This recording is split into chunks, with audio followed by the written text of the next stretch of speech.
This is one of the most disturbing photos in National Forest history, even though I know it doesn't look like it. Take a good hard look at this photo right here. This is geologist David Johnston, and this photo was taken at about 7 p.m. on May 17th, 1980. To him, Mount St. Helens was basically a ticking time bomb, and he was determined to save as many lives as he could, even if it made him look like the bad guy in the short term. By the middle of May 1980, Dave had been stationed at the Coldwater 2 observation post, which was roughly 5 to 6 miles as the crow flies away from the summit of Mount St. Helens, which might sound very close, and in hindsight, I guess it kind of was, but despite this distance, Dave and his fellow geologists actually believed that Coldwater 2 was a safe location. On the morning of May 18th, 1980, Dave was manning the station all by himself. He awoke from his trailer,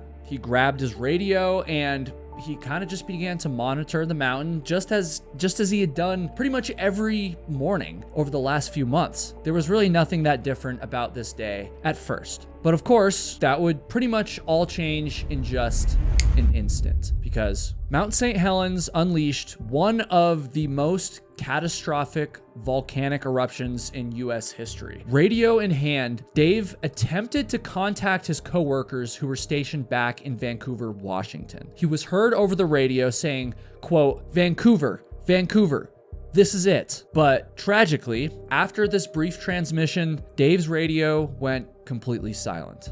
He saved countless lives through his work. The U.S. Geological Survey's website says, quote, the volcano monitoring effort of which Dave was part helped persuade the authorities first to limit access to the area around the volcano and then to resist heavy pressure to reopen it, thereby holding the May 18th death toll to a few tens instead of hundreds or thousands. I find it tragically ironic that the man who had made it his mission to protect the public from the dangers of the eruption would actually go on and end up dying because he was too close to the eruption. And with that said, I want you to look at this photo one more time. Once again, this photo was taken at 7 p.m. on May 17th, 1980, which means that approximately 13 hours later, 13 hours after it was taken, Mount St. Helens, well, it would erupt and David Johnston would obviously pass away. Therefore, this is the last photo of Dave.